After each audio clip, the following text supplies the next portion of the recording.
అందరికీ నమస్కారం. ఈరోజు వరంగల్ జిల్లాలో ఉండే భద్రకాళి దేవాలయం గురించి తెలుసుకుందాం. భద్రకాళి దేవాలయం వరంగల్ నగరంలో ఉన్న ఒక ప్రముఖ ప్రాచీన దేవాలయంగా పేరొందింది. ఈ దేవాలయాన్ని చాళుక్య రాజవంశం యొక్క రాజు పులికేశి గారు CE 625 సంవత్సరంలో నిర్మించారు. కాకతీయులు భద్రకాళి అమ్మవారిని తమ కుటుంబ దేవతగా, కులదైవంగా ఆరాధించేవారు. ఈ దేవాలయాన్ని గణపతి దేవుడు స్థాపించాడు. ఈ భద్రకాళి దేవాలయం వరంగల్ కోట పక్కన ఉన్న ఒక కొండ మీద నిర్మించబడింది. గణపతి దేవుడు దేవాలయం దగ్గర భద్రకాళి చెరువును నిర్మించారు. భద్రకాళి దేవతకు భద్ర అంటే శాంతి, భద్రత అనే పేరు మరియు కాళి ఉగ్ర ధ్వంసకరమైన శక్తి అనే పేరు ఉండటంతో ఆమె పేరు భద్రకాళి అయింది. అవకాశం వచ్చినప్పుడు ఆమె ఉగ్ర రూపంలో శత్రువులను నశించగల శక్తిని కలిగి ఉంటే భక్తుల మీద తన కరుణ, శాంతి చూపించి వారి ఆశీర్వాదం కలిగిస్తారు. భద్రకాళి దేవి శక్తివంతమైన దేవతగా శాంతి మరియు ఉగ్రత రెండింటినీ సమతుల్యంగా కలిపి ఆరాధన చేయబడతారు. ఇక్కడ ఉన్న భద్రకాళి అమ్మవారి విగ్రహం 2.7 మీటర్లు ఎత్తు ఉంటుంది. అమ్మవారికి 8 చేతులు ఉంటాయి. ప్రతి చేతిలో ఆయుధాలుంటాయి. తలపై మకుటం ఉంటుంది. మనందరికీ తెలిసిన కోహినూర్ వజ్రం ప్రపంచంలోని అత్యంత విలువైన వజ్రాలలో ఒకటి. కాకతీయులు ఈ వజ్రాన్ని భద్రకాళి అమ్మవారికి సమర్పించారు అనే ఒక కథనం ఉంది. అయితే ఈ వజ్రం భద్రకాళి అమ్మవారి ఎడమ కన్నులో అమరించి ఉండేది అనే పురాణ కథలు ఉన్నాయి. అయితే 1310 సంవత్సరంలో అలావుద్దీన్ ఖిల్జీ వరంగల్ కోటపై దాడి చేసి ఈ కోహినూర్ వజ్రాన్ని తీసుకెళ్లాడు. ఈ వజ్రం తరువాత మొఘల్ సామ్రాజ్యంలో, తరువాత బ్రిటిష్ రాజవంశంలో చేరింది. ప్రస్తుతం మనం చూసే ఈ భద్రకాళి దేవాలయం 1950వ సంవత్సరంలో శ్రీ గణేశరావు శాస్త్రి గారు మరియు మగన్ లాల్ సమేజా గారు దేవాలయాన్ని పునర్నిర్మించారు. ఈ భద్రకాళి దేవాలయంలో ప్రత్యేకంగా నిలవంక రూపంలో ఉండే అమ్మవారి బొట్టు కొన్ని ముఖ్యమైన అర్థాలను కలిగి ఉంది. చంద్రుడు చల్లదనానికి, శాంతికి ప్రతీక. భద్రకాళి అమ్మవారి ఉగ్రత మధ్యలో కూడా అమ్మవారి హృదయం చల్లగా ఉంటుంది అన్న సంకేతం.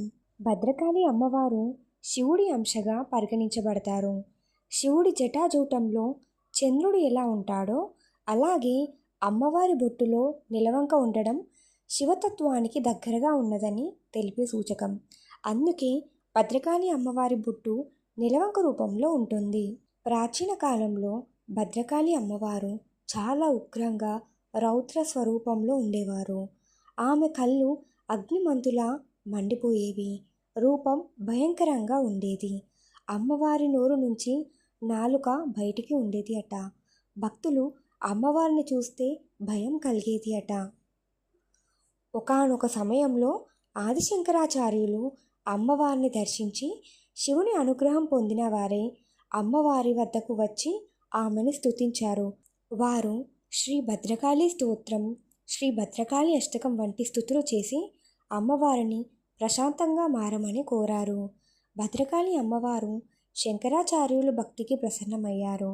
ఆమె తన ఉగ్ర స్వరూపాన్ని మధురమైన రూపంగా మార్చుకున్నారు.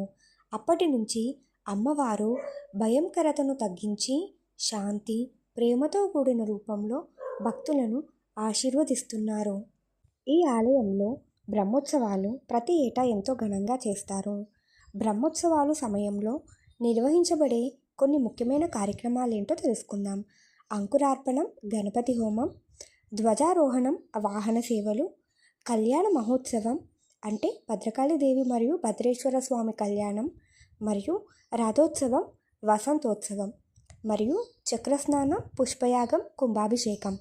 ఈ ఉత్సవాలు వైశాఖ మాసంలో నిర్వహించబడతాయి. ప్రతి ఏటా ఆషాఢ మాసంలో 15 రోజులు నిర్వహించే శాకంబరి ఉత్సవాలు చాలా ఘనంగా జరుపుతారు. ఆషాఢం మొదలు పాడ్యమి నుండి పౌర్ణమి వరకు అమ్మవారిని సృష్టిలో లభించే అన్ని రకాల కూరగాయలు, పండ్లతో అలంకరించి ఆరాధిస్తారు. చూడ్డానికి 2 కళ్ళు చాలవు అన్నంత గొప్పగా ఉంటుంది మన భద్రకాళి అమ్మవారు. శ్రావణ మాసం దేవీ ఉపాసనకు అత్యంత పవిత్రమైన నెల. భద్రకాళి అమ్మవారికి ప్రత్యేక పూజలు నిర్వహించడం వల్ల ఆశీర్వాదాలు సిద్ధిస్తాయి. ఆలయంలో జరిగే విశేష కార్యక్రమాలేంటో తెలుసుకుందాం. ప్రత్యేక అలంకారాలు, దుర్గా హోమం, చండీ హోమం, శ్రీచక్ర ఆరాధన, లలిత సహస్రనామ పారాయణం, విశేష అభిషేకాలు.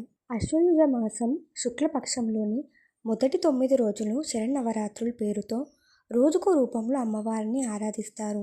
ఆ అలంకరణ చూడ్డానికి వేలాది మంది భక్తులు అమ్మవారిని దర్శించుకోవడానికి వస్తారు. భద్రకాళి దేవాలయానికి రావాలి అనుకునే వాళ్ళు ట్రైన్లో వచ్చే వాళ్ళైతే Warangal railway station or Kazipet railway స్టేషన్లో దిగి అక్కడి నుండి ఆటోలో రావచ్చు. బస్లో రావాలి అనుకునే వాళ్ళు హన్మకొండ బస్టాండ్లో దిగి అక్కడి నుండి ఆటోలో రావచ్చు. అందరూ భద్రకాళి అమ్మవారి దర్శనానికి ఆలయానికి వచ్చి అమ్మవారి ఆశీస్సులు పొందాలని మనసారా కోరుకుంటున్నాను. జై భద్రకాళి మాత.